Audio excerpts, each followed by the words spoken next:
So thank you, Victor and Gulchin. We're going to look this afternoon together, in the whole afternoon, at the role of newborn screening, how we might develop a consistent approach across Europe, and crucially, what the future holds. As we've heard already, we stand at really a pivotal point in rare diseases with the influence of genetics, for good or ill, and we're in a really appropriate place to explore that. We're going to look at our current work streams. And of course, this is all set in the context of rare diseases. So why newborn screening?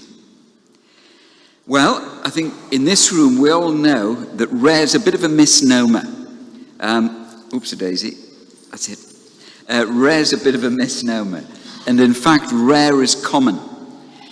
And while individually the disorders that we're talking about very often when we're talking about screening have a frequency of less than 1 in a 2,000, because there are so many of them, then collectively they are quite common and a big important health factor for us, affecting perhaps around 30 million of our people in Europe, our citizens in Europe.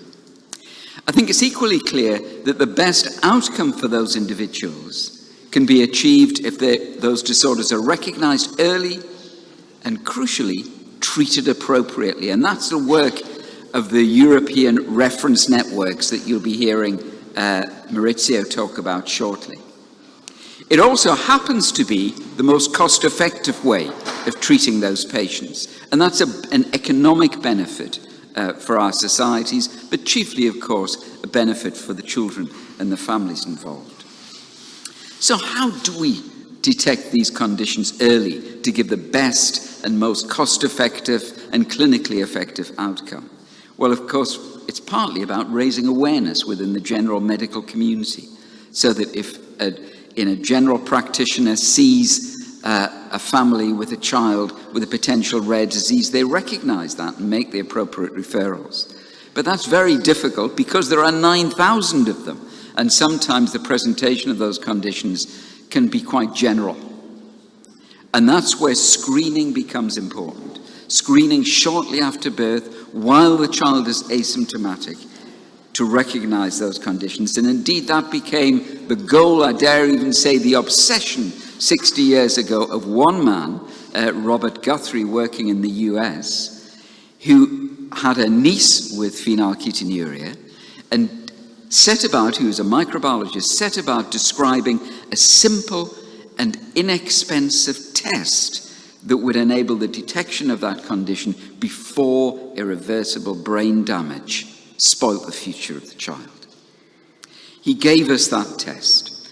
And perhaps even more importantly, he gave us a mechanism of collecting the blood sample. And we use that to this very day, some 60 years later. And that was to take a small drop of blood from the baby's heel onto a dry blood spot card, which would dry quickly within a few minutes and then could be sent by mail to a testing station. And that's opened the door. Since the late 1960s, we've tested 750 million babies using exactly that approach. And we've changed the lives of at least 60,000 children with that individual rare condition and given them comparatively normal lives. They can grow up, they can get a job, they can go to university, they can have children, none of which would have been possible without the work of Robert Guthrie and the design of that test and that card. But of course, it didn't end there. We progressively added conditions, some more common conditions like congenital hypothyroidism affecting 1 in 1,500 children, and some rarer conditions, similar in frequency to phenylketonuria. And currently, in different places across the world, we screen using the same approach for up to 50 conditions. And that's led people to say this is a major public health advance, particularly in the area of rare diseases. So is it all unalloyed good news? Well, yes, but, and it's an important but, as in all of medicine, we need to be careful. There is a balance to achieve. I've missed out. You've heard that bit. I'm going to miss these buttons. There's a balance to achieve and sometimes difficult choices to make. And this screening is different because the screened baby is asymptomatic. The family believe the child to be well. Normally, if you have a child and they have a problem, then you go to the doctor and you want the doctor to leave no stone unturned to find out what is wrong with your child. And if that means that sometimes it ends in a blind alley or a piece of false information, then you stay with it. You stay with the journey until eventually you find out what's wrong. That's not the case in newborn screening. In newborn screening, the family have a new baby, a delightful baby, a well baby as far as they're concerned. And they want reassurance from screening that the baby is well. So anything that comes along to perturb that, to upset the family, is a huge shock. And most of us that have come into contact with families who have had a screen-positive result know the devastation, the shock of being called to hospital with this surprise, this bolt out of the blue. And that led a former lead for all screening in the UK to say some years ago and publish in the British Medical Journal that all screening programs do harm, the shock, the medicalisation, the upset. Some do good as well, and of those, some do more good than harm, and if I were to complete that, that would be at reasonable cost. This is a public health initiative, and cost is important. And it's not just the false positive result, but it's the ambiguity, the uncertainty that sometimes, sadly, results from screening. So alongside transformed lives, great potential, then we're custodians of a great trust, and that is the unwritten contract with families, that we're offering reassurance and certainty and not leading them in a journey of uncertainty. And what we do know is that well-organized screening delivered as a carefully monitored program is the best way to fulfill and discharge that trust. And we'll be hearing more about that this afternoon. So what have we done in Europe? Well, we've done different things with this wonderful legacy from Mendel and from Robert Guthrie's work. And currently, shortly after the EU Council on recommendation on rare diseases, we did a survey within ISNS led by Gerard Lerber, and that was published originally in 2010, and it showed a huge diversity of practice. Gerard repeated that survey 10 years later, 2020, it was published 2021, and that variation is improved, but it's still there, and you can see the numbers. In Europe, we screen for between 2 and 40 conditions currently in the European continent. And it's not just the number of conditions we screen for, it's the difference in conduct, the way that we do screening. So the day of sampling, trivial things like when do we take the sample, of course, has profound clinical implications, massive variation. The time from taking the sample to getting a result, I'm not really sure I believe that 30 days. Seems outlandish to me, but that's what someone filled in on that survey. Whether it's optional or compulsory, that came as a little bit of a surprise to me, that it's compulsory in a significant number of our countries. With that variation in practice, of course, comes the opportunity to learn what good practice is by comparing the outcomes from these different approaches. And not only that, but to make sure that good practice becomes common practice throughout Europe. So why on earth in such a tight-knit community in Europe do we see such variation in practice from 2 to 40, big variation in the way that things are done? Is it because we're using different criteria to assess the conditions to include? And surprisingly, the answer is no. At around the time that Robert Guthrie was doing his work, a couple published the so-called Wilson and Jugner criteria. 10 criteria, common sense criteria, that guide us in the selection of conditions to include. And generally speaking, right around the world, people use that or a variation of that to determine which conditions they would include. So why such difference? Partly it's about the difference in the level of evidence required by our deciding committees. Partly it's whether or not those committees formally include cost-effectiveness studies and what kind of level they set in terms of cost per quality-adjusted life year improvement.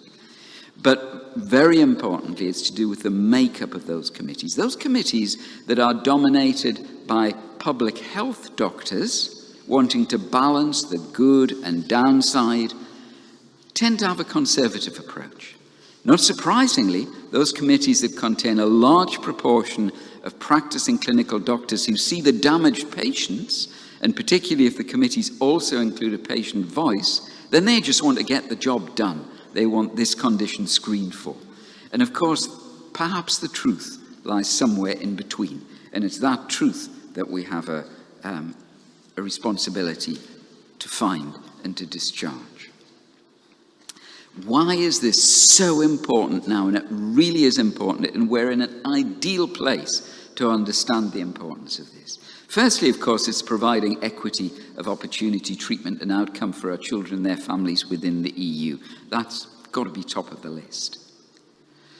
But it's also true that we're going through a genomics revolution, not just in treatment, but also in using genomic techniques to identify these children. And we know that over 80% of rare disorders are genetic in origin.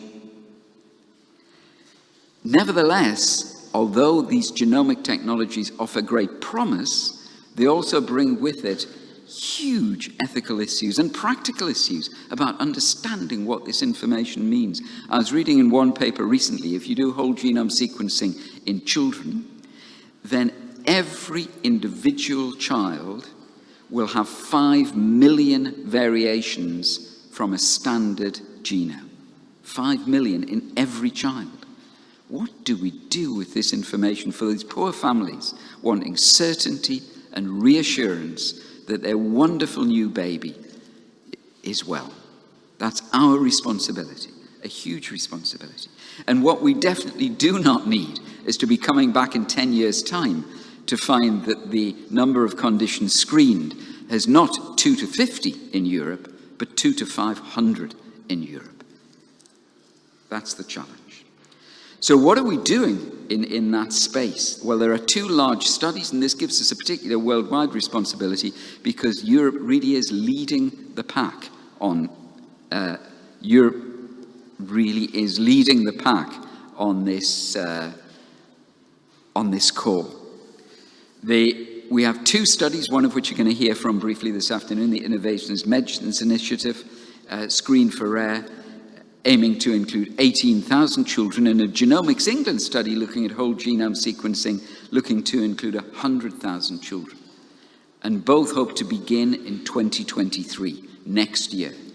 Details are still being planned of the conditions to be screened for and how the screening would be conducted, but nevertheless hugely important.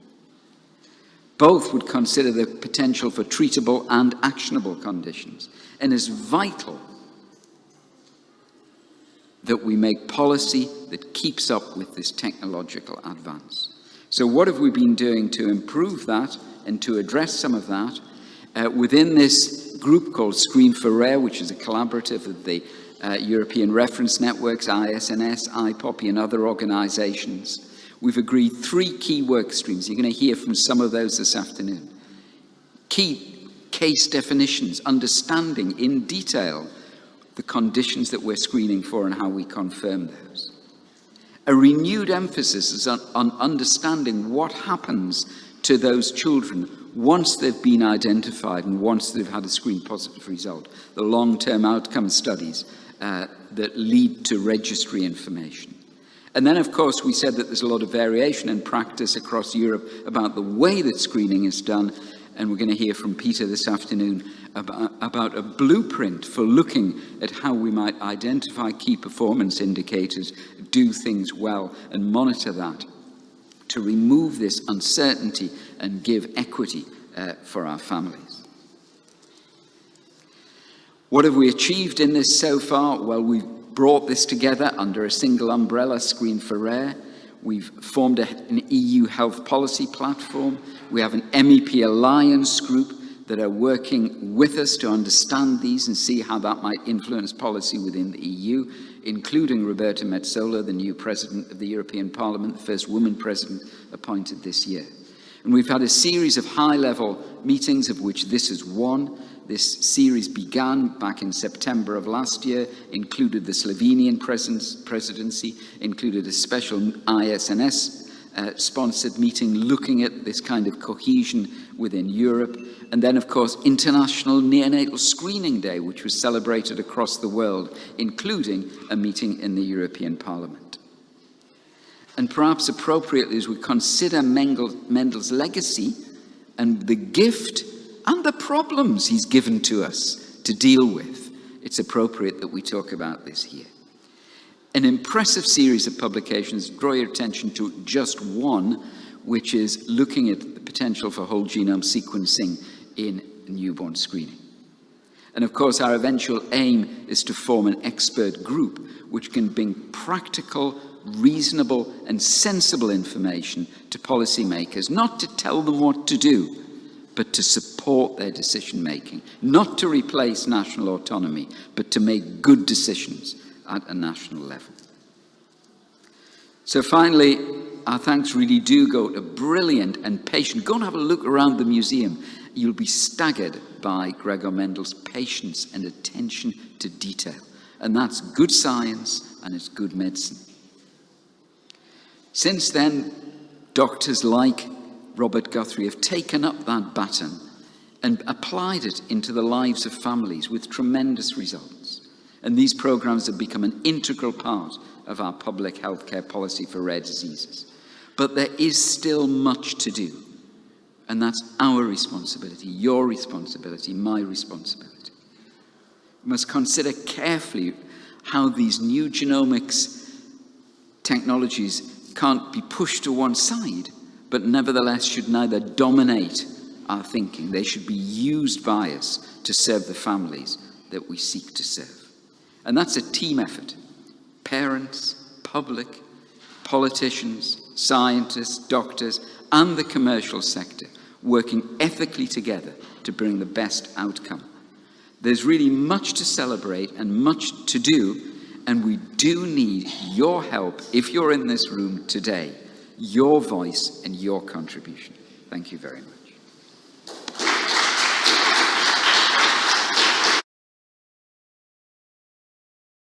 Thank you very much, and thank you very much for the invitation. Congratulations for this important meeting.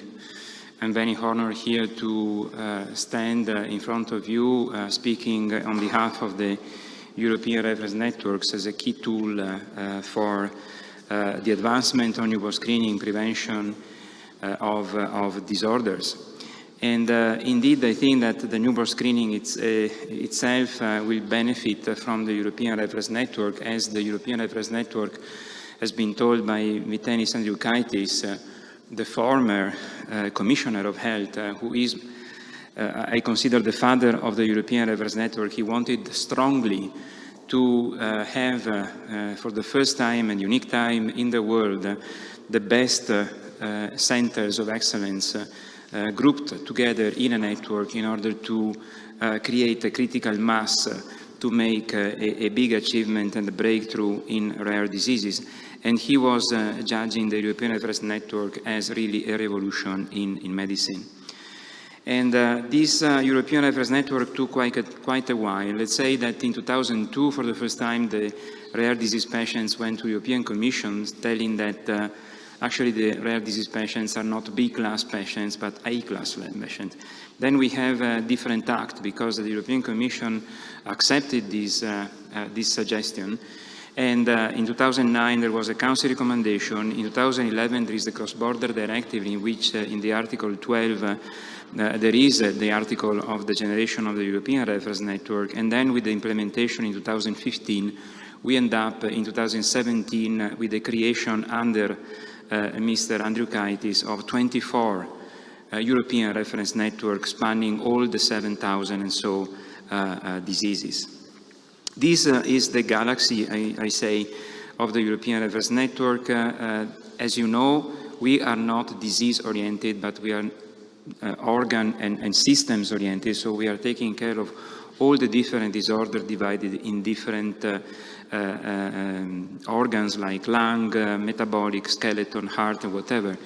We are following at the moment more than 2 million patients, and we have also a clinical patient management system, which is a platform complying with the GDPR to share all the sensitive data. We are comprised of all the different multi-stakeholders, and the collaboration with the patient organization is crucial. And we are clinical settings, but we are actually caring of rare diseases at 360 degrees, and a lot of research is also done in our networks. Every network has a registry, and this is also another important issue, because now we heard about collection of data and how crucial it is to have reusable data in order to have natural history and a therapy study for our patients. These are the 24 crazy people, because I think that we are really crazy people to run this kind of huge network that does not have any example before. These were the 24 initial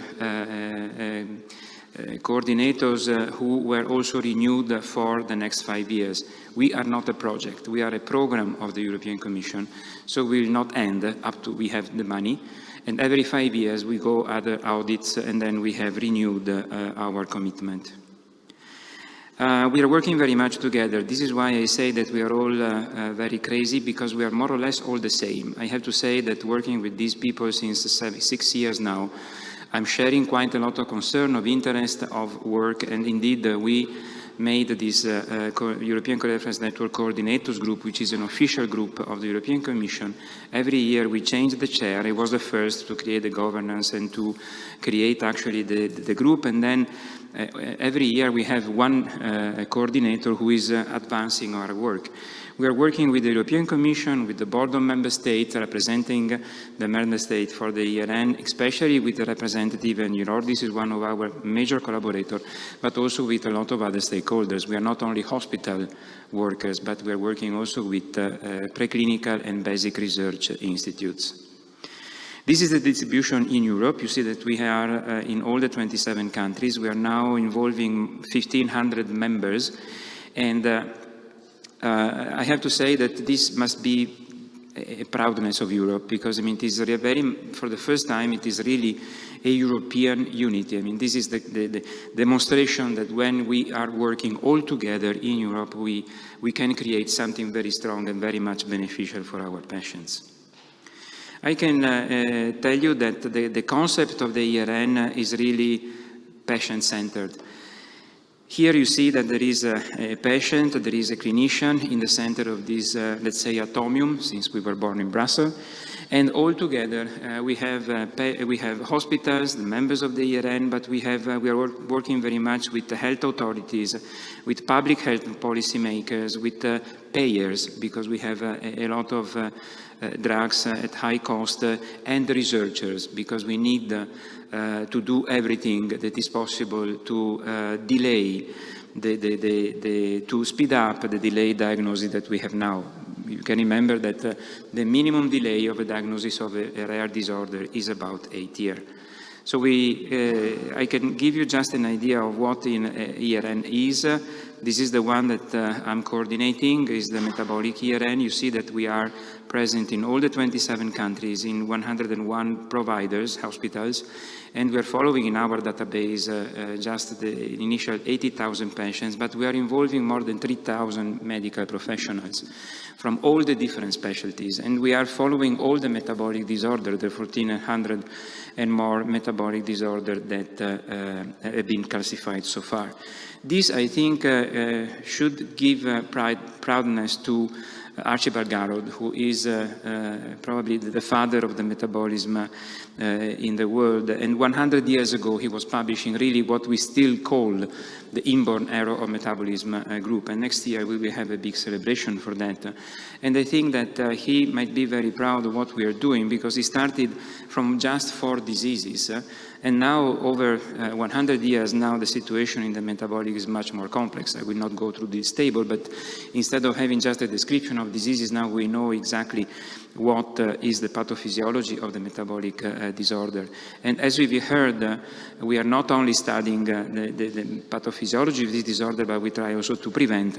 And indeed, the newborn screening is one of the major interest of every metabolic physician, and we grow up with the concept of metabolic physician. Bob Guthrie was a revolutionary in this field because he was making a test and then helping these children, having just a simple therapy, which is a diet in the case of phenylketonuria, and to change the natural history of the disorder. You see here one child, a male, on the left without treatment, and then a girl treated after newborn screening who is absolutely normal. So this is really the goal of our newborn screening activity. Originally, as Jim was saying, the Guthrie test was very, very easy, and it was specifically done in order to identify the high concentration of phenylalanine, which was allowing the growth of Bacillus subtilis in a plate. But now we have quite a lot of technology. We have tandem mass spectrometry, we have lipidomics, we have metabolomics, all the omics possible, and we can really analyze all the different metabolites in the body in a very sensitive and quick way.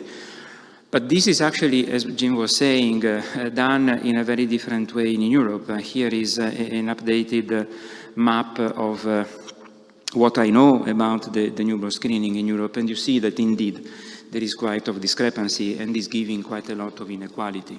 So for this reason, we have to think that newborn screening is not a cost, but it is actually a public investment.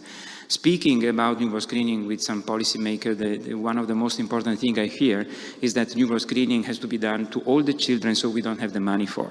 But if you think what is the sparing of the funds that we have identifying on time the child and allowing the child to grow in a better way, that is really a calculable investment that the public health society should think. For this reason, since the beginning inside the MetaBRN, we have created this group of newborn screening interacting with all the stakeholders, Jim with the International Society, the Screen for Rare, the SSIM, and all the other stakeholders to follow and to give to the community the capacity of MetaBRN and the other ERN in being the technical, the operative part of this important social action.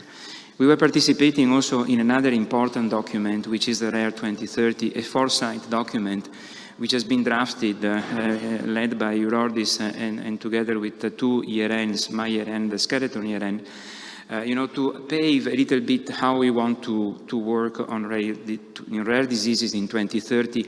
And for sure, we have identified, together with hundreds of experts, 8 points, which will be the point to be taken into account by all the stakeholders in rare diseases to make the difference in the quality of life of patients. In particular, the number 2.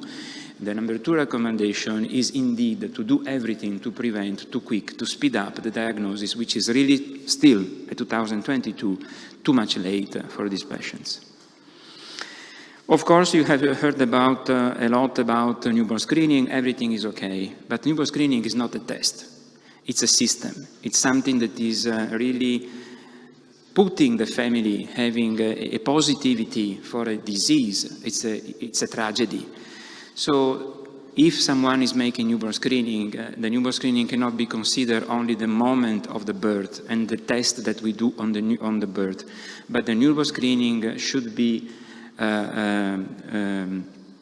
aware just before during the pregnancy and after the birth. So we need really to make not only an integration of newborn screening in Europe, but we need to grow all together with the concept of newborn screening. In all countries in Europe, we are making a survey. This is not actually still done. The newborn screening is still a test. The newborn screening is not announced during pregnancy. It is most of the time announced during the delivery. And after the delivery, all the tests are not very well commented by even physicians that probably do not know very much about the disease that they have. Because for sure, since we have all the hospital participating to the newborn screening. There is not a metabolic physician in every hospital. So we really need to work quite a lot with the territory, with all the peripheral hospital to enter in the concept of newborn screening and to really make the announcement and all the comment and especially the psychological help to the couple after birth when the positivity of the screening is done. What can we do beside all these things? I have done this interactome regarding all the things that the ERN can do in the newborn screening. You see, I don't go in the 14 topic, but I actually grouped in three different categories. The first one is really we can help in creating natural history, in understanding exactly how the disease is, how to calculate the benefit of newborn screening. The second one is to help in targeting the population, which kind of diseases we have to do, how many diseases can be having therapies, and what is the choice of newborn screening. We have 7,000 disorders potentially screenable. And then, of course, we can work very much as ERN, since we are a multidisciplinary group, to work in creating the data, in creating biobanks for the dry blood plot, and not only, in order to create a data collection that can be important to understand and to foster the therapy production on working also with companies. So as you see here, we are really one important tool in the hands of the Commission, of the industry, of the hospitals, of the policymaker to really make the difference for therapy, for the patients. So in conclusion, what we can say? We can say that indeed, after 5 years, the ERN are not virtual anymore. We are very much concrete. Very little people thought that we were successful, and we are. We have another 5 years in front with a lot of more practical things than the very first 5 years. It is obviously our major goal to delay the late diagnosis, or to speed the late diagnosis. And of course, what we would like is to collaborate with all the stakeholders in order to create the concept of newborn screening as a system. And indeed, what we want to do inside Europe, as Jim was saying, was not to impose newborn screening in countries, but actually to give the different member states a way to think that the newborn screening is not a cost, but it is actually a public investment. And of course, what we can do is to offer also the experience of MetaBRN, since it is traditionally the champion among the ERN, since we are doing screening since 1960s, to contribute to any initiative on the metabolic field that could really be helpful in expanding the newborn screening throughout Europe. And I thank you very much, and I invite you, if you want to have some more information, to go on our side and to follow the International Screening Day. Thank you very much.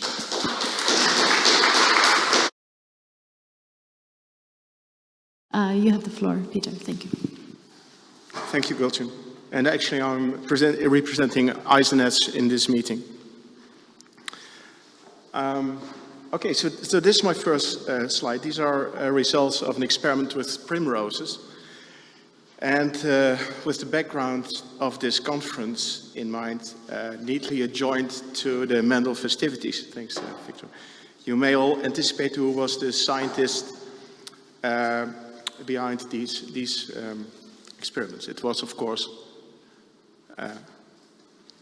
Charles Darwin, who was equally interested in plant experiments.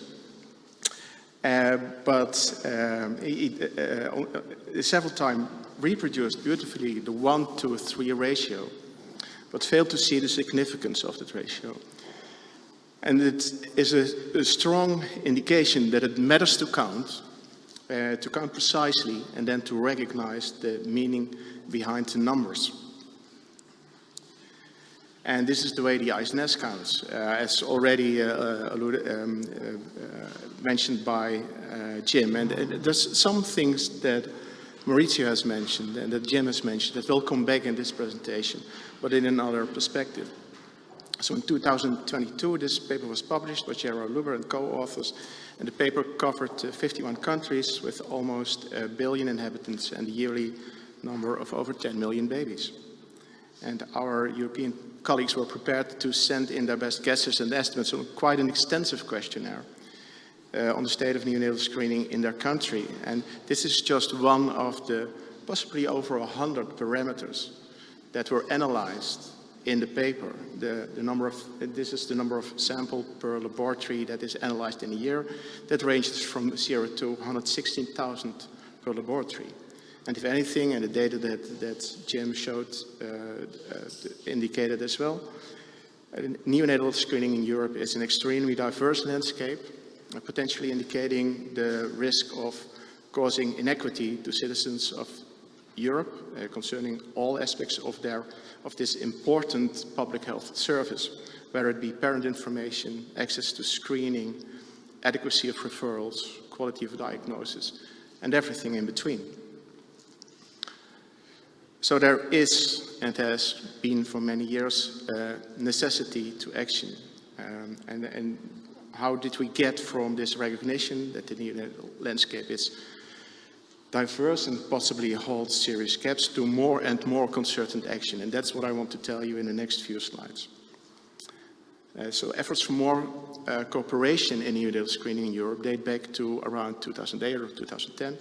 And some of those were EU funded, but they were not very successful in establishing fruitful soil for cooperation. And a chance meeting, actually, by representatives of the ISNS and IPOPI, so the International Patient Organization for Primary Immune Deficiency, was the starting point for, in November 2015, for an informal collaboration between IPOPI and the ISNS with the help of RPP Group, which is an advisory group with excellent connections to the EU governmental public health institutions and members of the EU Parliament, or MEPs.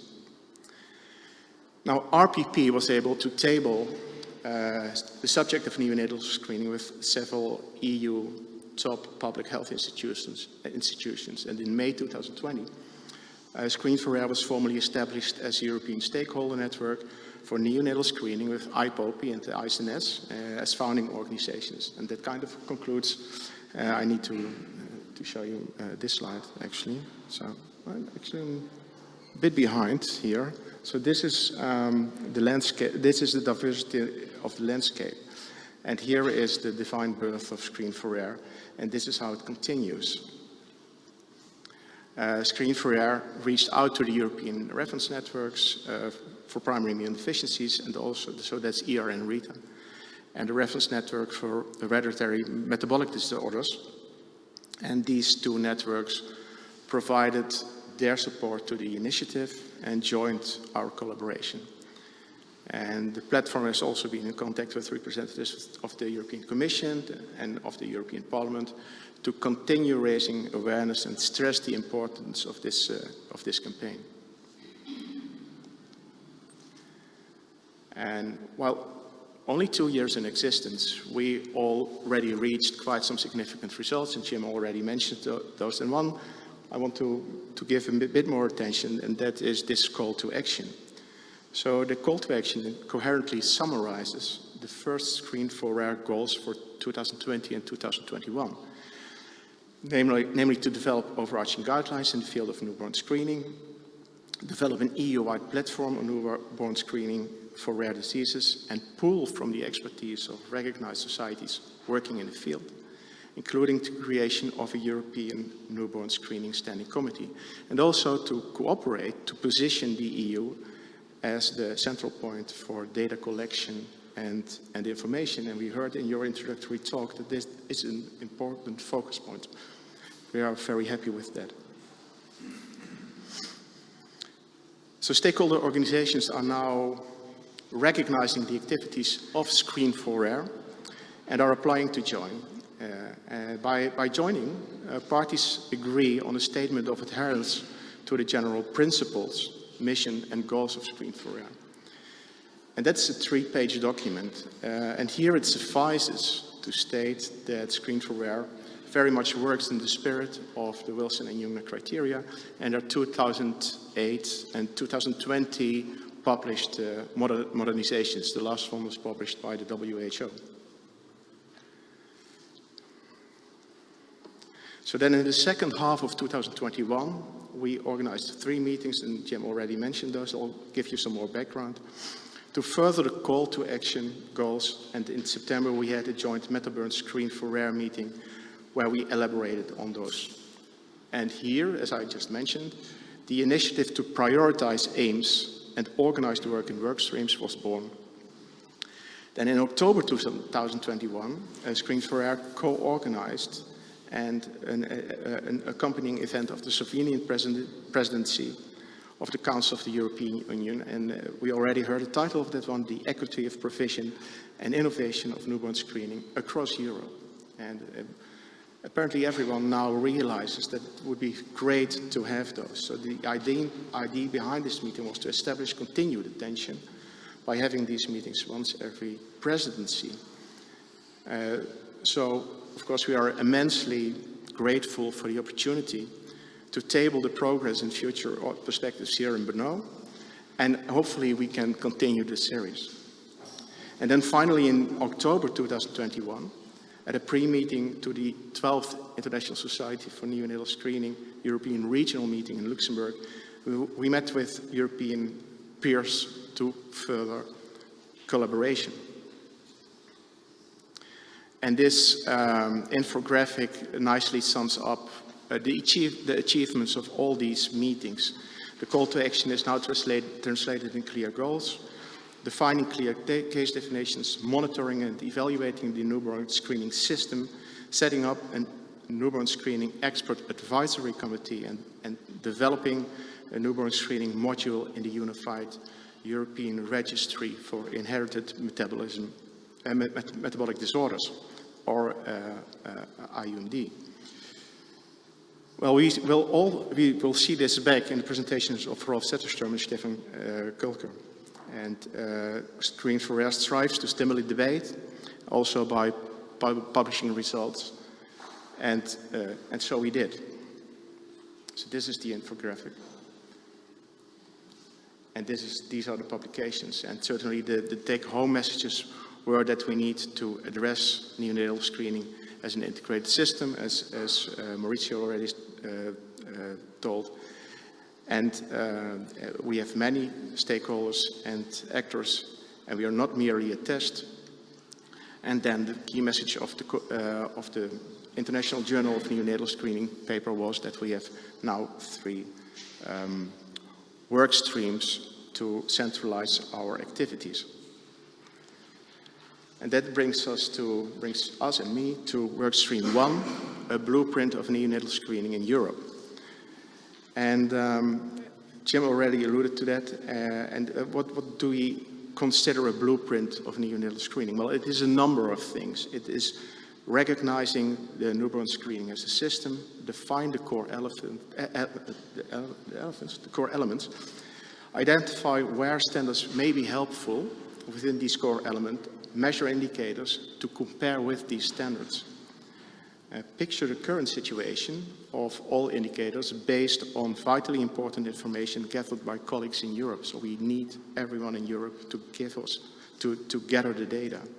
Then understand the differences, explain and decide on improvement, and measure again. And then it's also building a repository of good and best practices and also of good and best policies.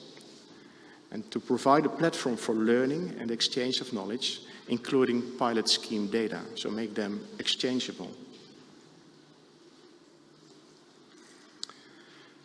So our current and most important activity in Workstream 1 is possibly, and we have just started with that, so the next coming slides will be subject of debate in Workstream 1, it's not set in stone, is to identify these core elements of neonatal screening in the primary process and to identify performance indicators and associated standards.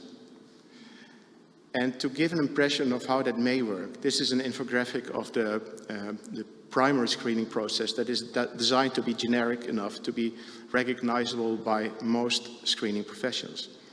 And if we were to break this process down into core elements, it would probably look something like this, or it could look something like this.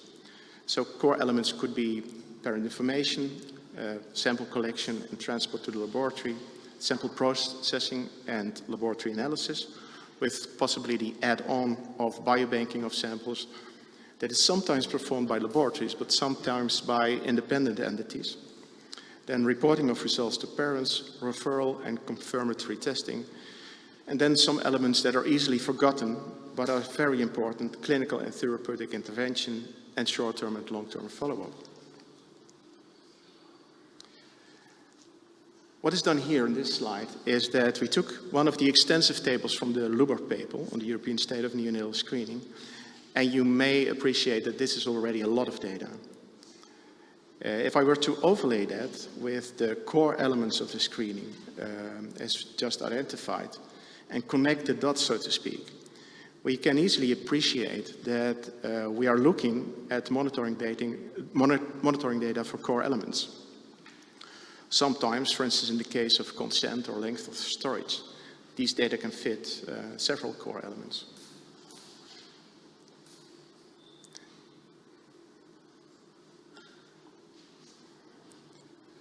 But certainly we need to dig deeper, and that's really the aim of Workstream 1. This is just an abbreviated list of performance indicators that pertain to these core elements. And there's now two things to be appreciated here. One, that there is a lot of performance indicators. This is a list that is not complete. And the other one is that not only for every individual core element, we have a list of performance indicators. Such a list can be designed. But a set of performance indicators also pertains to the entire screening system or to the entire program.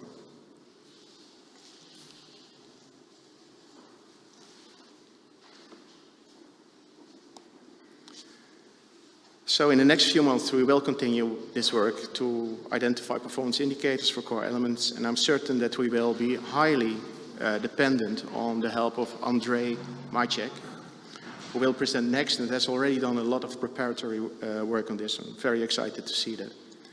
And the second work stream will propose case definitions for newborn screening and approaches to confirmatory testing. And this work stream, as Jim already said, is of vital importance for both disease registries and the collection of reliable information for Workstream 1. The third workstream will look at registries and supporting interoperability of data, which is crucial in the field of rare diseases. And what you'll also see in this slide is the workstream leaders, Mauricio Scarpa and myself for Workstream 1, Mirjam van den Berg and Rolf Zetterstrom, who are very active in Workstream 2, and Stefan Kulker and Jim Bonham for Workstream 3. And we need your support, so do reach out to the workstream leaders and help us to make this work prosper. Now, in a way, the most important work stream is the one on case definitions. As in this work stream, it is defined what to count as disorder, and that has consequences on so many levels for instance on defining the efficacy of screening, an important key performance indicator, very much in the domain of Workstream 1, but also in what cases are followed up in follow-up registries, which is within Workstream 3. So for many more reasons, the work streams are highly intertwined, and therefore we have frequent coordinating meetings with all the work stream leaders, facilitated by our colleagues of the RPP group in Brussels, to combine and to coordinate developments. So this is the intertwining between the various work streams. So gathering data, managing networks, policies, it takes time and effort, and therefore we continue to seek support and funds from EU public health bodies as well as from MEPs, and we strongly believe that a core organization should be founded within Europe and possibly with EU funding. So we travel on this road, and we have put some pins on the map to the road ahead, which I will not cover in the presentation. I'd rather end with this. Certainly, we need to work together on this and maybe a European exchange program for professionals to reside in other European countries to learn and share knowledge would be yet another aim of our coordinated actions. International Neonatal Screening Day certainly is meant as a catalyst for that. And as a final inspiration, I leave you with the pictures of our colleagues who sent in their videos during the second International Neonatal Screening Day, June 28, possibly one of the more visible results of Screen for Rare, as a token of the vast knowledge we hold and can share, also acknowledging the many colleagues of our partner organizations without whose efforts and energy none of this would be possible. Thank you.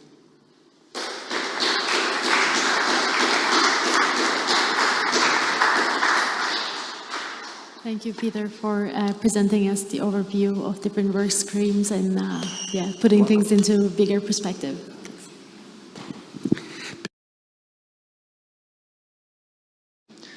So thank you very much for the introduction, ladies and gentlemen. Once more, good afternoon. In my presentation, I would like to speak about health information, more specifically health indicators that may be interesting not only for monitoring of the screening programs, namely here the newborn screening programs, but also these indicators that may be interesting for actually selecting the right ones, screening programs for target population.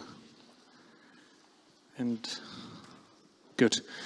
So I'd like to start with this completely general picture. It's not special for newborn screening, actually not for screening at all.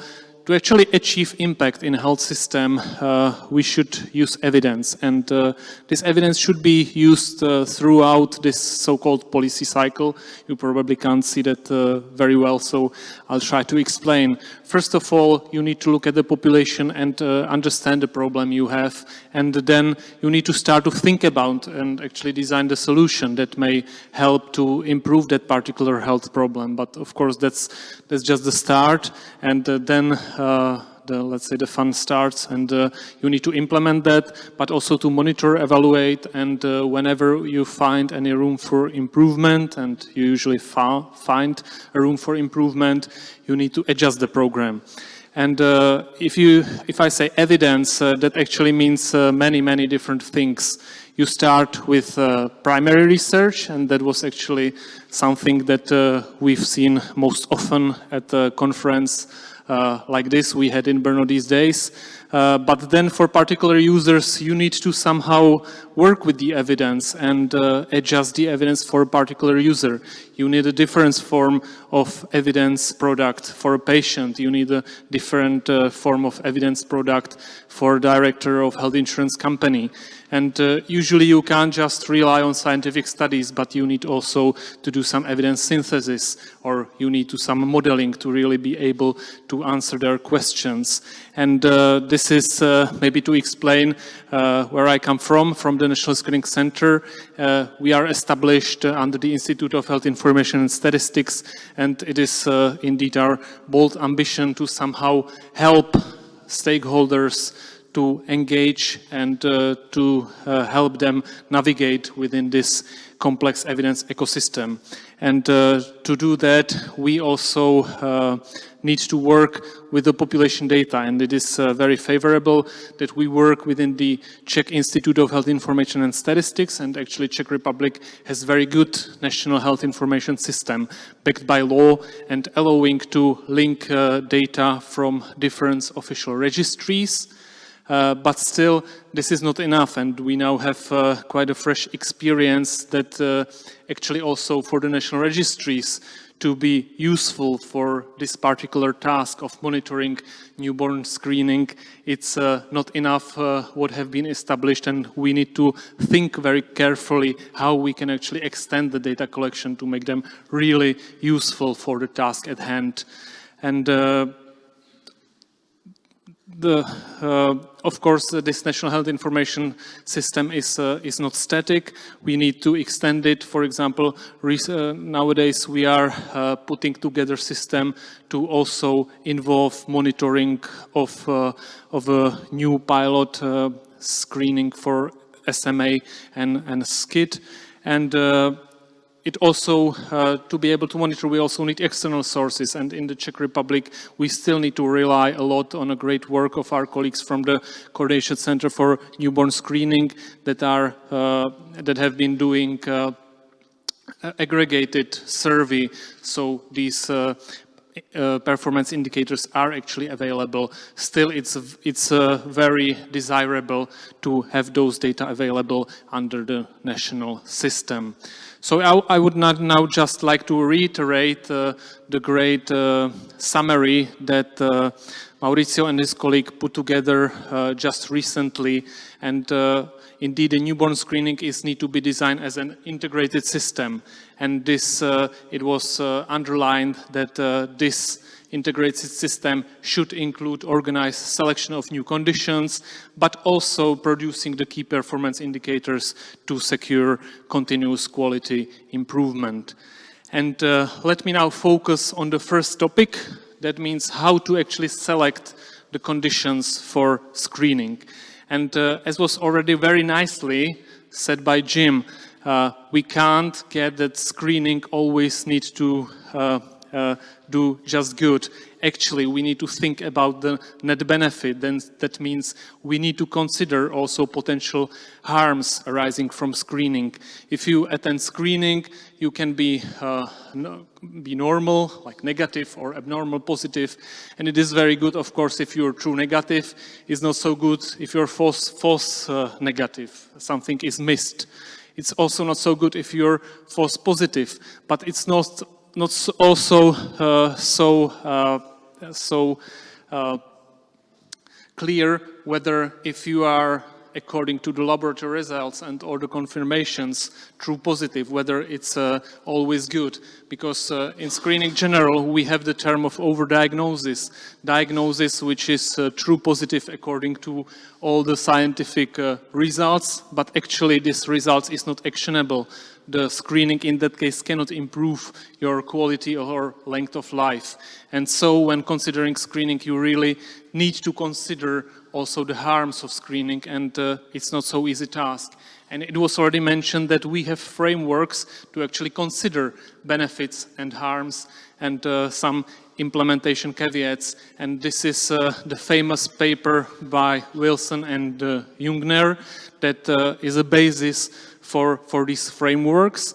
And it was also recently quite nicely summarized by Marlene Jensen, that different countries around the world actually use systems to select appropriate screening programs. And I think there is a great inspiration also for the European Union that we can find a way how to actually select the programs and how to share evidence on how these programs could be implemented. Just one example from United States, where they have like a questionnaire like this to select conditions for uniform screening panels, again inspired by this Wilson and Jungner criteria, considering the burden of disease, considering the possibility to actually improve the result by screening or implementation. And it is clear that not all of these criteria, not all of these indicators are actually universal. Many of those are actually context specific, but it is likely that we may think of some context-independent indicators, and those should be shared around Europe to actually make these decisions and the access to screening programs more comparable around Europe. And this is just a short example, just recent from the Czech Republic, where we actually try to do similar exercise for decision about potential SMA SCID screening, where we also started with evidence brief and short HTA. We did multi-stakeholder engagement and also modeling using National Health Information System data to actually be able to answer some key question, for example, on budget impact of this potential new program. And the result was the decision to actually start implementation of population-based pilot. It is indeed a pilot, and we need to actually gather evidence to really be sure that what we think is true is actually true when you start the program at the national level. And this is where actually the core presentation starts, because we start screening with some idea how the things should work, but we should actually do the monitoring of some key indicators to make sure that these things really happen in practice. And we've already heard about the components of the program to be considered also when doing monitoring of the program. It's not just testing, this is just a start. It includes testing, it includes follow-up, diagnosis, treatment, management, this evaluation to find opportunities for potential quality improvements, but also extensive communication with all stakeholders, education of parents, medical professionals, legislators, personnel, and other stakeholders. And we can have different performance goals. We should increase coverage so that not many newborns are left behind. We should increase positive predictive values, but at the same time, we should be able not to lose the sensitivity of the program. We should optimize laboratory time to result, minimize clerical errors, and also secure follow-up of patients. So actually quite a many tasks, and we need quite a robust information system to make that happen. And these need to be multidisciplinary, including all the providers of the healthcare included in the screening. And actually, we are with newborn screening talking about tens of diseases, and that may mean actually large set of providers or expertises that we need to include. So, what performance indicators to consider? As Peter mentioned, we already start desk research to actually look at how some system works, what are these indicators they use, and at the first glance, we included 3 systems from USA, New Zealand, and United Kingdom. And just for you to see what are the key sets of indicators in the US system, they are dealing with the coverage of the target population by examination. They are even looking at the quality of records they have from the screened newborns. They deal with quality of the sample, but also they are looking at the accuracy of the test, its predictive value and sensitivity. But notably, actually, a lot of indicators are dealing with the time between different events within the screening process. And this, of course, not surprising, because being quick and being early is like the primary goal of any screening programs. So just to show you a short list of indicators that may be potentially used, I highlighted in blue those indicators that are visible in or are used in all these 3 systems, and these are coverage by screening examinations, that is quality of the samples. Some of the systems actually use some indicators of the accuracy of the screening, of the positivity or positive predictive value or sensitivity of the program.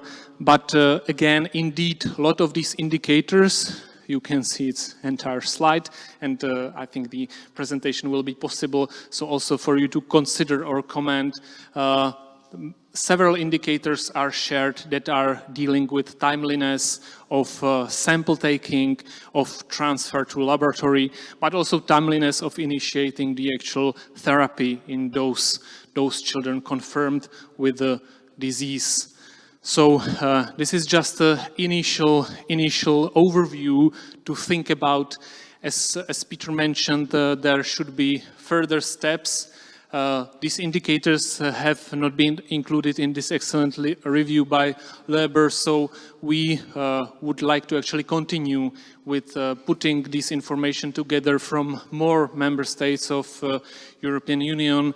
We would like to start a survey, and the potential contents may be actually the governance and legal framework encompassing this data collection, whether those countries have registries and what could be their elements, and what performance performance indicators are actually used. But this is also just the first step to have more or less short or long list of indicators, but further refinements are needed regarding potential importance for quality improvement, appropriateness of definition, and feasibility.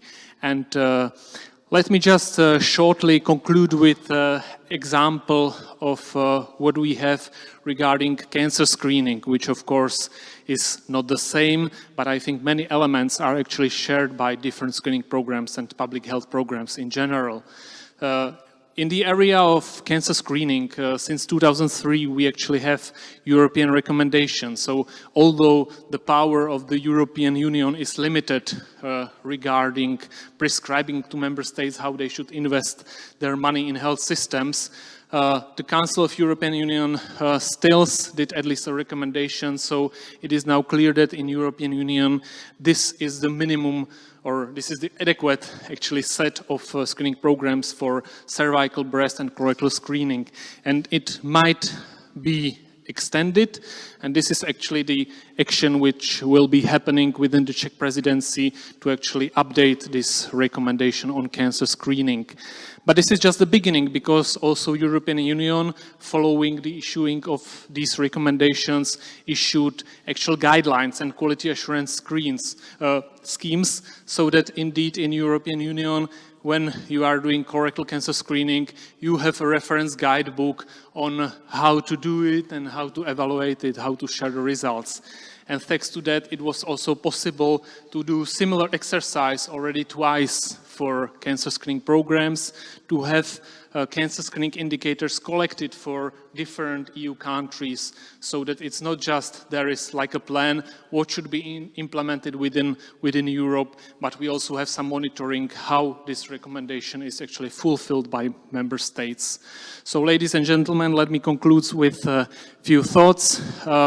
Impactful health policies needs to be informed by evidence, and these decisions should be based on appropriate information and criteria. The selection programs, monitoring, evaluation and adjustment need relevant indicators, and probably most important, international collaboration could be very helpful through sharing of common standards and best practices. So thank you very much for your attention, and I would like to also thank very much my colleagues who also contributed very much to this presentation. Thank you. Thank you very much, Andrzej.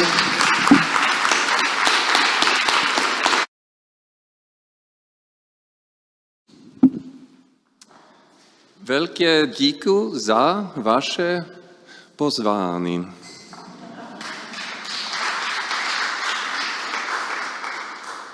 Unfortunately, that is it, so I switch into English now. Great to be here. It's really a fantastic environment to be, and I will try to share some of my interesting experience working with SCID. And as you heard, my background is pediatric endocrinology and inborn errors of metabolism. So the SCID experience was really a fascinating one for me. And I think it demonstrates very well interdisciplinary collaboration, international collaboration is extremely important. We have heard so many of our speakers already talking about this. And so for me, I think it all started 2011 when my boss sent me to Zurich on a SCID meeting. And the reason was that I had started to work also in the newborn screening laboratory, together with the work at the pediatric clinic as a pediatrician. And I was going to learn a little bit about SCID, since we had a person who was very sort of, wanted us to start screening for SCID in Sweden. And so, for all of you, some of you are very familiar to this disease. It's a disease where you have very critical symptoms in the first year of life, and you need a crucial cell in the body, a crucial cell called a T cell, in order for the immune system to work. And as with other diseases, and especially we realize more and more when we start screening, there's a spectrum of disease severity. And so this is the case also for this disease. And so without proper treatment early in life, these children usually die, and it's actually very, very painful death during the first year of life. Very, very, very painful. And so it was great work by Jennifer Puck and a student of hers that published a screening test that you can use this, the Guthrie test that Jim talked about earlier, filter paper test where you could actually find these children very early. And that was published 2005. And then a couple of years later, it was the first sort of general population screening started in Wisconsin. And that was started in 2008. And it showed that this was actually a disease that was pretty good for newborn screening, well suited. And so, here we are, a new disease, and we really need to have case definitions. Otherwise, we will be very, very confused. Now it's actually happening something without my... You're changing slides without me. Can you go back?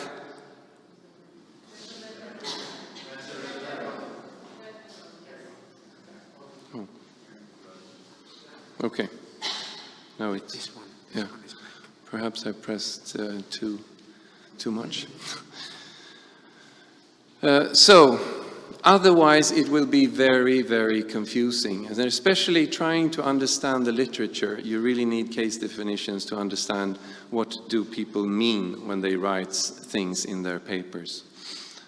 And so this is just an example where we have different papers that were considered positive screening in different countries and regions. And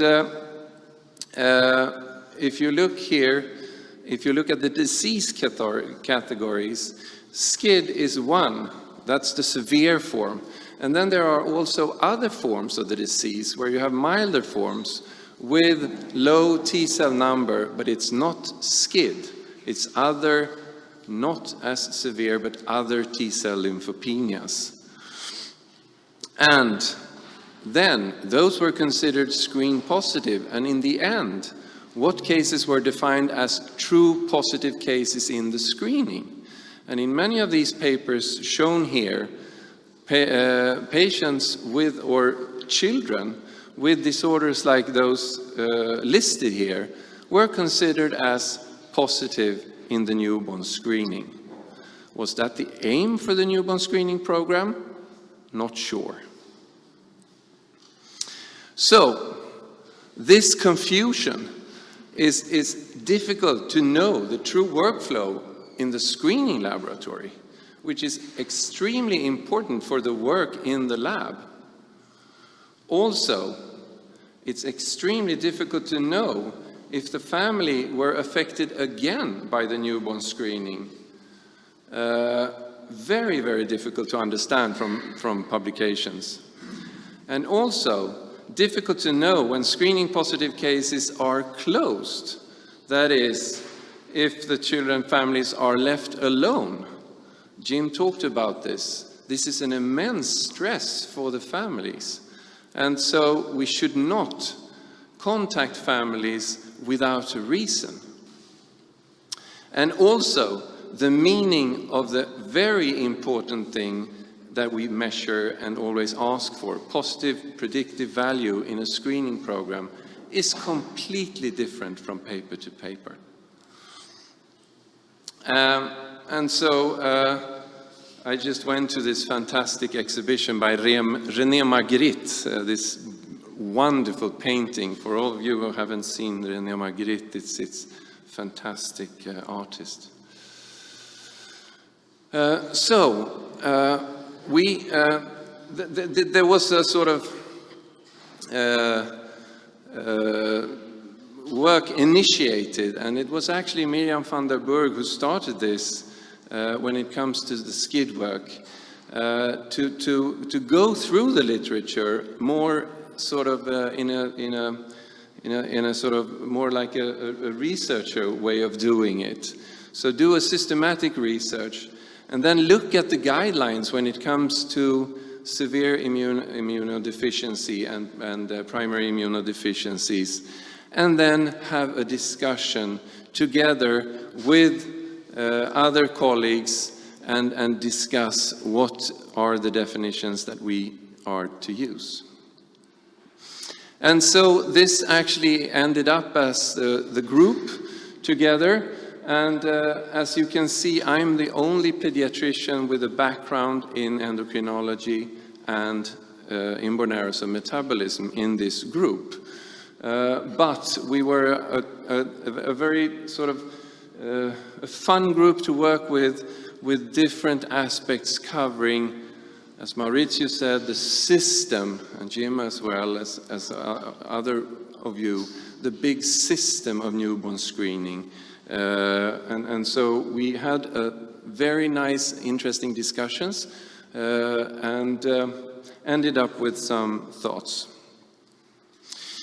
This is one of the things that came out from the work, is some screening terminology used in different papers.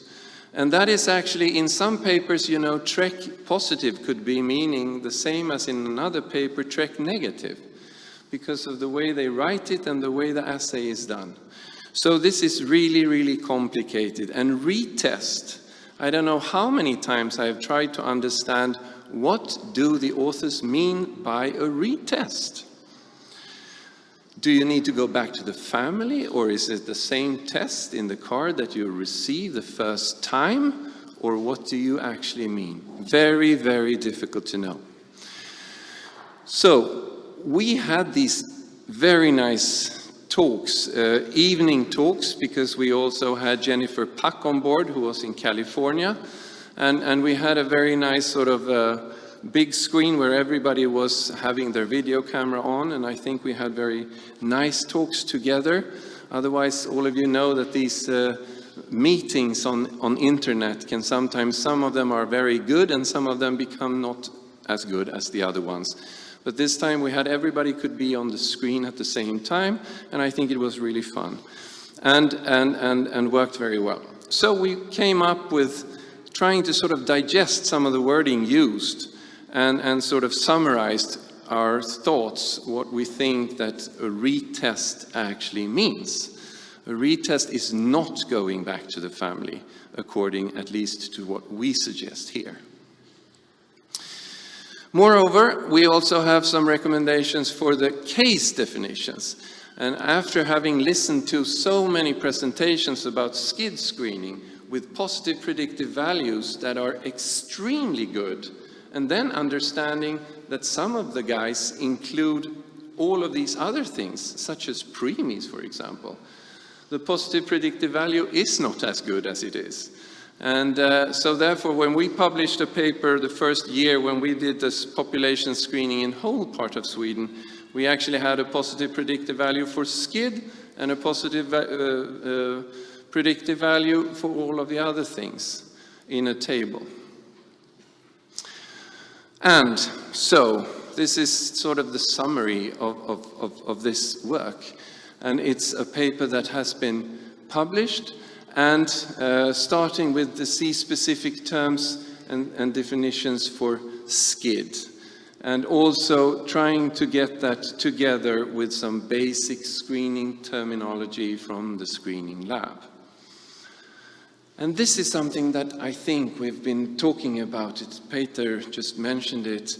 Going forward now, with more and more disorders being included, and we will involve many more people. So, for example, in Sweden, pediatric neurologists do not have so much experience of newborn screening yet. So therefore, for example, I have here another group listed, because now we're discussing XALD, extremely complicated disease. And now also with neuromuscular, we need to get the neuromuscular team. In Sweden, we have just have a centralization of the patient care of children with neuromuscular disorder when it comes to spinal muscular atrophy. So those will be taken care only in 2 centers in Sweden. So all screen positive cases, if we start screening for SMA, we don't know yet. We will, and I hope that we will aim for screening, not for SMA. We will screen for SMA type 1, 2, 3, probably 4. And we will try our best to also have a possibility to measure SMN2 copies, trying to define as soon as possible what disease we have and present to the clinicians when we refer a positive test. And also, we have had a long discussion on CF screening in Sweden, and going through the literature, tons of papers on CF with definition. It's extremely difficult to understand the precision and the prestanda of the screening in the different countries.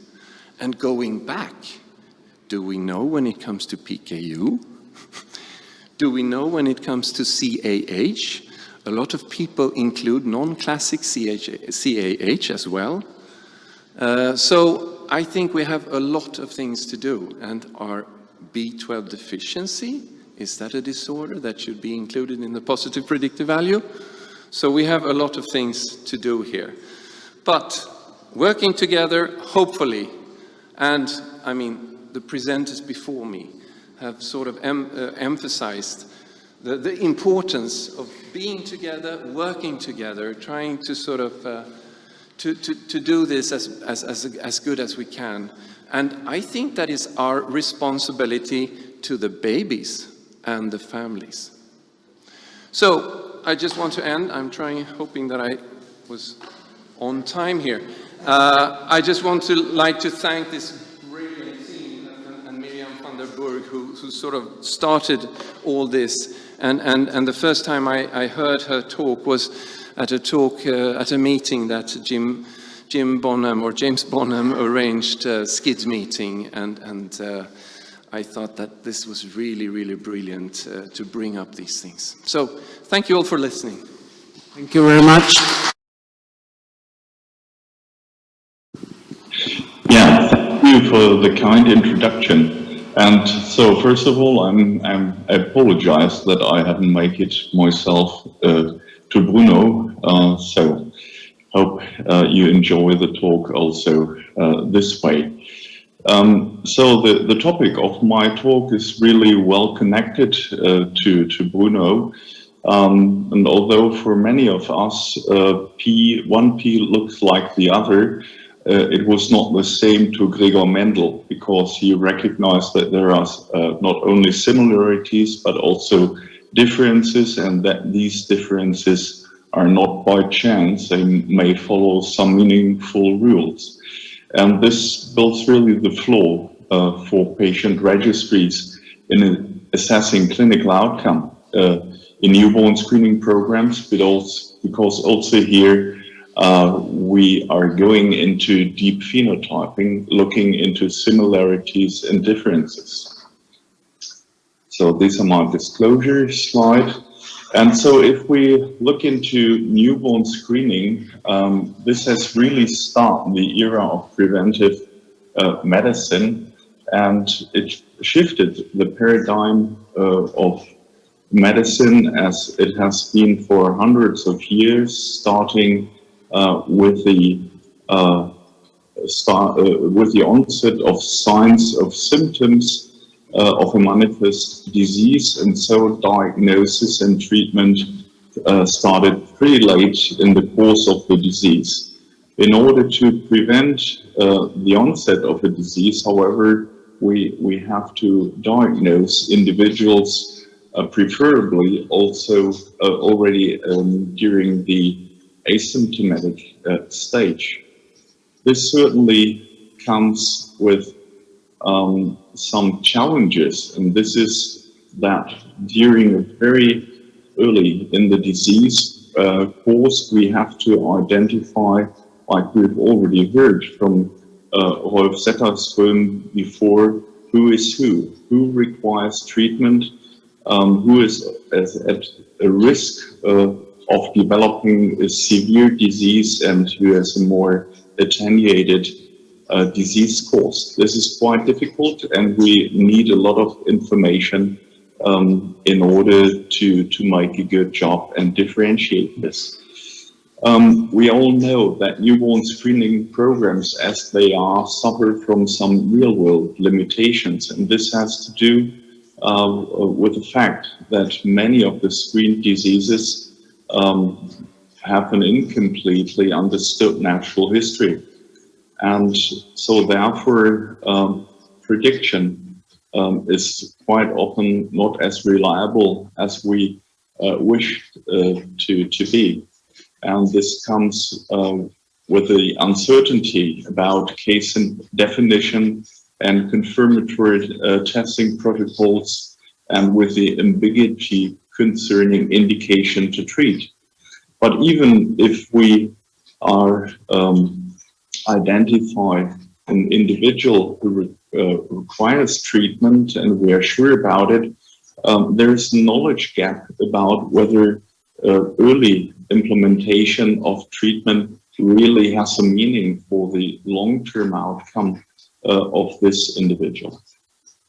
So therefore, we have to go back to Gregor Mendel, and although counting beans and peas is not the exercise everybody likes, it's necessary that we really dig deep in order to identify who is who and who requires what, and does a person really has a benefit from early treatment and intervention. And although it has been repetitively shown and said that long-term observational studies based on patient registries are key instruments for clinical research in the field of rare diseases, this is still often the neglected part of newborn screening programs, or at least data are collected in a scattered and very often in an unstructured way, or data models are not interoperable and well comparable.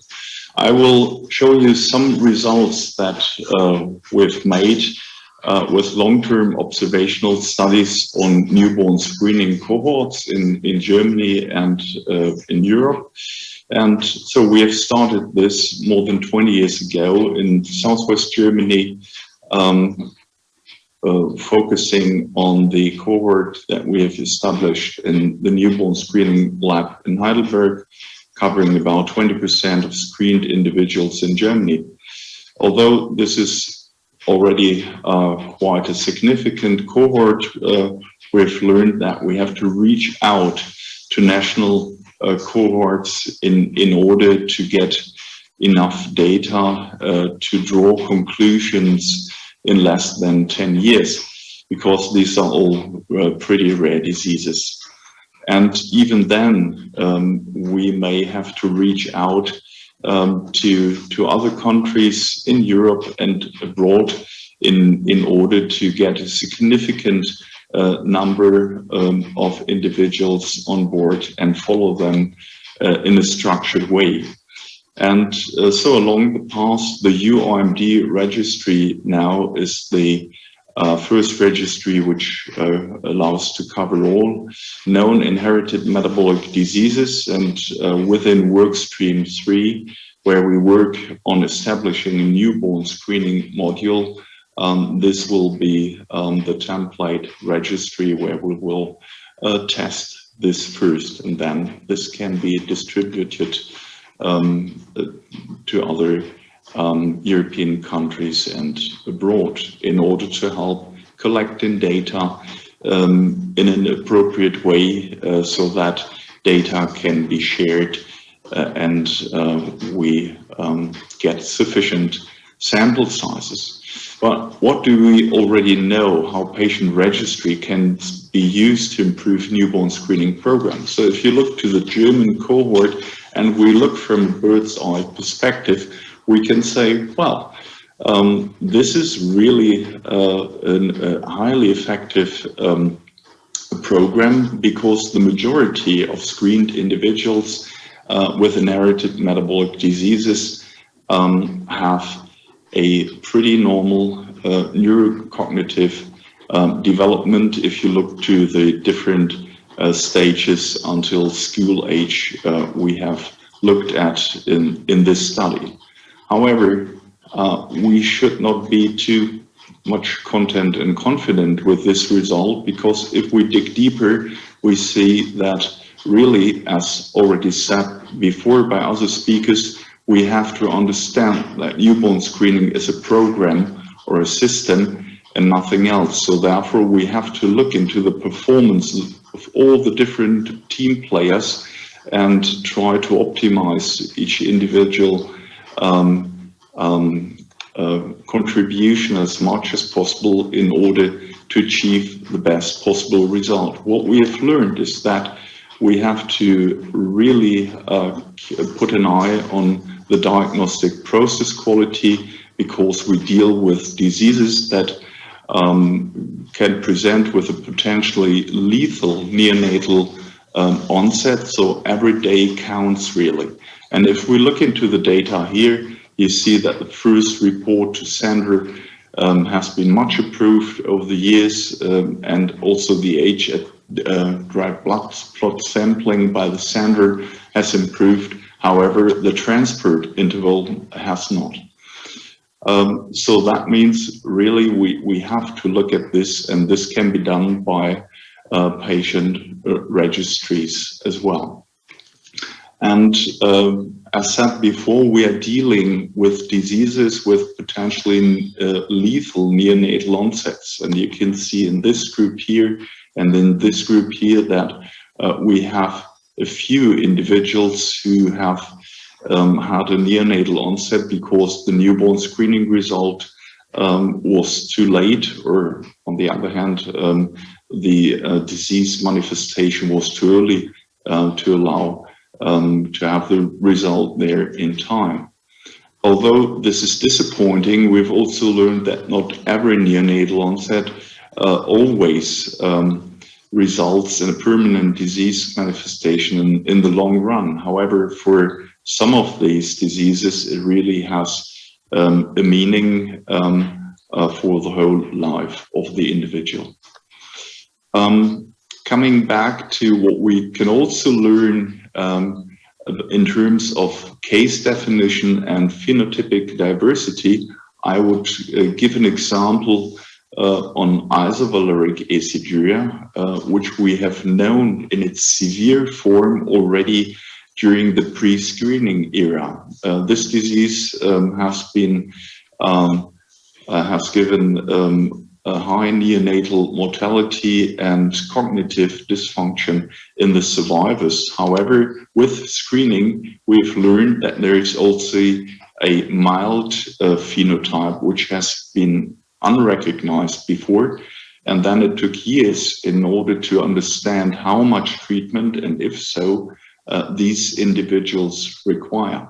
And this means really we've learned from this long-term observation that the phenotypic diversity of this disease is more extreme than we have known before. And this is now also the basis for a stratification of treatment, which is based on the individual severity. So what is quite obvious is that therapeutic quality becomes the major predictor of clinical outcome in screened cohorts. And one of these examples we could give was on the disease glutaric aciduria type 1, a disease which presents with infantile striatal damage with irreversible dystonic movement disorder. And you can see that the outcome in the screen cohort is best explained by adherence to recommended maintenance and emergency treatment, while all other patients had a much higher risk of developing dystonia. This has also been now shown in a meta-analysis comparing screened and unscreened population worldwide, and it pretty nicely show the tremendous impact of screening on the neurological outcome of this disease. It also shows that along with observational studies of newborn screening cohort, we cannot only learn more about the phenotype of these individuals, but also we can optimize treatment and we can improve the evidence level and the grade of recommendations for therapy and diagnostic workup. And this has been done over more than 15 years now, and you see that the recommendation grade of all recommendations given here has much improved, and the third revision of this guideline will soon be published now. Based on the results, however, we could also show, at least under conditions which are comparable to the German healthcare system, that screening for this disease is a highly cost-effective diagnostic strategy. So that means we can also learn something for policymakers, and we can also build on these data some strategies for future extension of newborn screening programs. So I could continue, but I hope that these highlights showed you that we can draw a lot of lessons from these observational studies, and that it can guide the newborn screening strategy.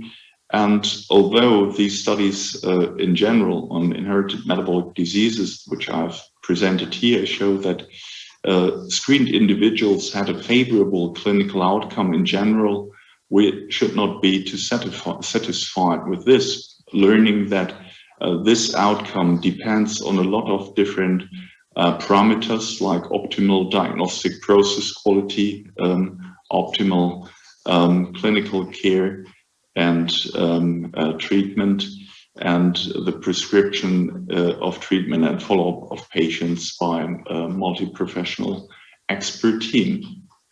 I hope I could convince you that optimization and continuous improvement of newborn screening on a European basis is possible, however, require a transnational collaborative collection of interoperable outcome data. And so this is my last slide, showing that once we have started newborn screening programs, we can never stop it. And we are moving in an iterative cycle, and with every step and with data from longitudinal observation under real-world conditions, with each round, we can improve our programs for the sake of the children we identify. So I would like to thank a lot of colleagues from my team, from collaborators in Germany and abroad. And I would thank very much indeed all the collaborators now to the work stream 3, which aims to bring outcome studies for newborn screening program forward on a European basis. Thank you.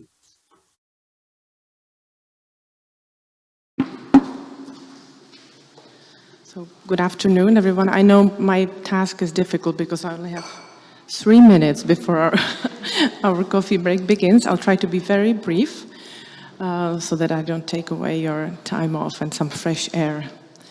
Fresh water. And fresh water. Briefly about what we do in Czech Republic. We are an umbrella patient organization that is patient-led. That is important to be said. We have 44 member patient organizations. We also are an umbrella for ultra-rare disease patients. That is very important to be said because we all know that the majority of patients with rare diseases are ultra-rare. So we provide a patient organization for them. We are co-creators of Czech National Strategy. Now we're working on a new one, and also followed by national plans. We closely cooperate with experts from the very beginning of our existence. We are also working hard as members of Patient Council of the Minister of Health, and are members of working group at the Czech Health Ministry, and proud members of EuroDis. But back to our subject. Part of majority of our work that we do is we help families to get earlier knowledge of what's wrong with them. And they experience what we call diagnostic odyssey, where they go from doctor to doctor. They don't know what's wrong with them. They perform major amounts of testing on them, and then they finally reach some kind of conclusion, or they remain undiagnosed for the rest of their life. That is also the case. One of our things we can prevent that is newborn screening.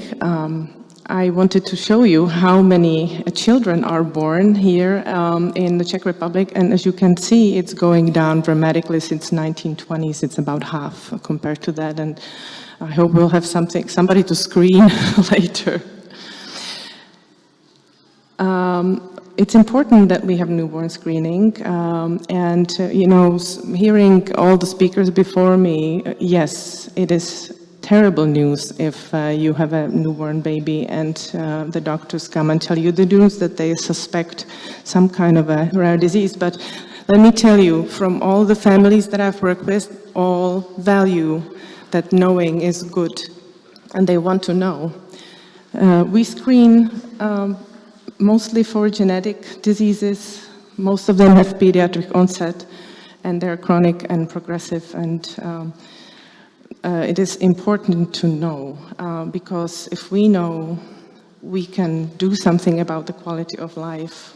If there is an appropriate treatment or even a cure, we can better manage our family daily life, and we can plan for the future. So these are the values that patients value most. I have taken the liberty of studying into the history of newborn screening in the Czech Republic. So you know, in 1958, the first efforts began to try and screen for phenylketonuria only at places. And there were some heroes who actually tried doing that. And only in 1975, the regular nationwide screening for PKU was introduced. Then in 1985, CH was added. In 2006, CAH. And then the big moves happened. In 2009, cystic fibrosis and 9 additional metabolic diseases were added. And in 2016, other addition of 5 conditions. And currently we screen for 18 rare diseases and a pilot for, we have a pilot for SMA and SCID. This is the list of the diseases that we screen for currently.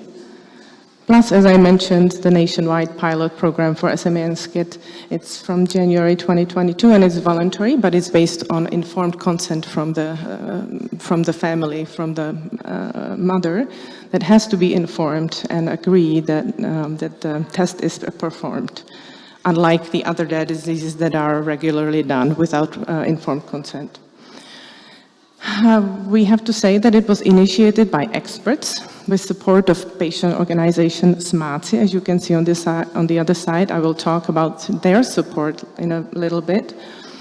We had to change the law to actually perform this pilot test, and that was by, supported by a Czech Senate representative, Mr. Lumír Kantor, who is also from this region, from Olomouc. And the testing is performed in 2 labs.